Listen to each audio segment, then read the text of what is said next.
आपको ध्यान आकर्षित करने वाले हैं। हाल ही में कश्यप सम्मेलन बुढ़ाना में हुआ था। उस कश्यप सम्मेलन में भाजपा पर इस तरह से कड़े तेवर सपा के अध्यक्ष अखिलेश यादव ने दिखाए थे, जो कि पहले उत्तर प्रदेश के पूर्व मुख्यमंत्री रह चुके हैं। आपको हम ज़्यादा देर न करते हुए वो भाषण हम आपको सुनवाते हैं, जिसमें राष्ट्रीय अध्यक्ष अखिलेश यादव ने किसानों के प्रति जो भरोसा दिखाया है, किसानों के प्रति जो वादा किया है, क्या उन्होंने कहा है, क्या भरोसा भाजपा ने तोड़ा है, उन्होंने क्या बताया है, आप रूबरू सुनिए। नहीं कर देंगे हमारे किसान भाइयों। बताओ किसान भाइयों,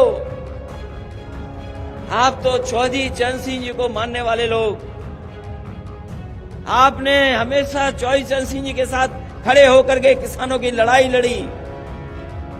आज हमारे किसान भाइयों बताओ, जब से सरकार भारतीय जनता पार्टी की बनी है, आपकी आय बढ़ी है कि आपकी आय घट गई है? जरा हिसाब किताब लगा करके बताओ। यही भारतीय जनता पार्टी के लोगों ने कहा कि हम किसानों की आय दोगुनी कर देंगे। आय दोगुनी हो जाएगी।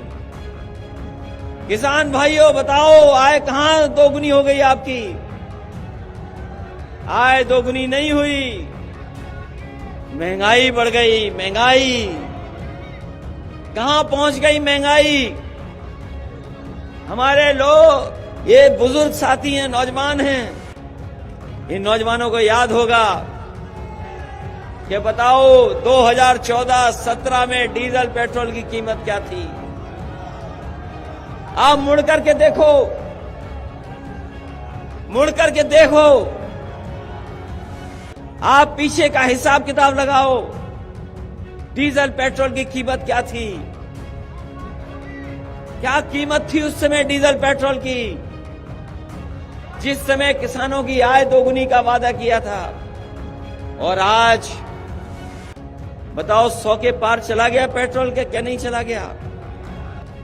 100 रुपए हो गया कि नहीं हो गया? हमारे इन्हीं लोगों को भरोसा दिलाया था कि चप्पल पहनने वाले लोगों को हवाई जहाज में बैठाने का काम करेंगे। याद है कि नहीं याद है कि हवाई चप्पल वाले हवाई जहाज में चलेंगे? और इन्होंने पेट्रोल इतना महंगा कर दिया है कि अगर मोटरसाइकिल चलाना चाहोगे तो मोटरसाइकिल भी नहीं चल पाएगी। ये महंगाई बढ़ गई है। और जो 3 कानून लागू हो गए हैं, ये जो 3 कानून हैं, अभी तो आपके फसल की कोई कीमत नहीं मिल रही है। ये जिस समय 3 कानून लागू हो जाएंगे, आपके खेत भी नहीं बचेंगे। और ये बड़े बड़े उद्योगपति आकर के खेतों की मेड़ तोड़ करके आपके खेतों पे कब्जा कर करके आपको मजदूर बनाने का काम करेंगे। ये 3 कानून जहां हमारे किसान लड़ रहे हैं, लगातार संघर्ष कर रहे हैं, समाजवादी पार्टी का पूरा समर्थन किसानों को है। और लगातार हम लोग इन काले कानूनों का विरोध करेंगे, और तब तक विरोध करेंगे जब तक भारतीय जनता पार्टी इन कानूनों को वापस नहीं ले ले। इन काले कानूनों को लागू होने से क्या किसानों का भला हो जाएगा? क्या काले कानून जो लागू हो रहे हैं, हमारे किसानों का भला नहीं होगा उनसे? क्योंकि सरकार में सम्मान नहीं मिला है, नौकरी नहीं मिली, रोजगार नहीं मिला। अगर कुछ मिला है तो महंगाई मिली है, आपको अपमान मिला है। और ये तो गन्ने का क्षेत्र है। हमारे मुख्यमंत्री जी कह रहे थे कि आने वाले समय में गन्ने की कीमत क्या होगी, कितनी अनाउंस करके गए बताइए? सरकार ने कहा कि हम 340 रुपए प्रति क्विंटल देंगे। यही तो फैसला लिया सरकार ने। और अगर पर्ची देखी होगी तो बताओ पर्ची पे क्या कीमत दिखी है? हमारे मुख्यमंत्री जी कह रहे थे कि अब गन्ने की कीमत बढ़ाई है सरकार ने, आखिरी साल में कीमत बढ़ाई, आखिरी साल में कीमत बढ़ाई। और कीमत क्या बताई? 340 देंगे प्रति क्विंटल। बताओ किसी की पर्ची पे लिखा है 340? तो आखिरकार ये कौन देगा? ये कौन देगा? जो जाने वाली सरकार है, जो जाने वाले मुख्यमंत्री, वो नहीं देंगे आपको। जाने वाले छीन के ले जाएंगे। अगर कोई देगा तो आने वाली सरकार देगी, ये जाने वाली सरकार नहीं देगी।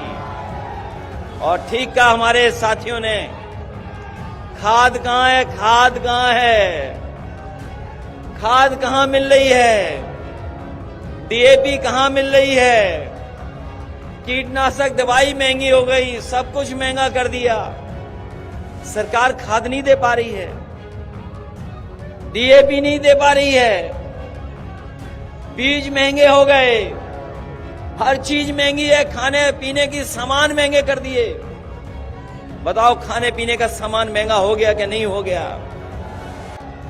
और जो किसान हमारा पेट भरता है, जो पहनने को कपड़े देता है, उसको सबसे ज्यादा अपमानित करने का काम भारतीय जनता पार्टी के लोग कर रहे हैं। जो अन्न देता है, अन्नदाता है, उसको अपमानित करने का काम कर रहे हैं। इसलिए हम आपको भरोसा दिला के जा रहे हैं कि समाजवादी सरकार बनेगी तो आपको उम्मीद से ज्यादा राहत देने का काम किसानों को और बुनकर भाइयों को करेंगे। पहले भी सिंचाई माफ थी, सिंचाई माफ थी कि नहीं थी? और आपकी एम्बुलेंस फ्री थी। इसलिए जहां हम पढ़ाई के लिए काम करना चाहते हैं, सिंचाई भी मुफ्त करने का काम करेंगे और अपने किसानों को ज्यादा से ज्यादा राहत देंगे। क्योंकि जब हमारा किसान खुशहाल होगा तब जाकर के हमारा देश खुशहाल होगा। इन्हीं शब्दों के साथ, इस उम्मीद, इस भरोसे के साथ कि आने वाले समय में उत्तर प्रदेश में बदलाव होकर के किसानों की सरकार बनेगी और एक ऐसी किसान और गरीब नौजवानों को सम्मान देने वाली सरकार बनेगी जिसके साथ बहुमत होगा। आपने खबर को सुना, आपने राष्ट्रीय अध्यक्ष के भाषण को सुना। उन्होंने जिस प्रकार से खाद, कृषि बिल, कृषि कानून बिल और गरीब, महंगाई, पेट्रोल, तेल, रोजगार पर जो बोला है, उस पर आपको अपनी राय जरूर रखने हैं। इस खबर को लाइक करने के साथ साथ इतना शेयर कर दें कि ये जानकारी अधिक से अधिक लोगों तक जा सके। हम फिर मिलेंगे एक नई खबर के साथ। तब तक आप हमको इजाज़त दीजिए। जय भारत।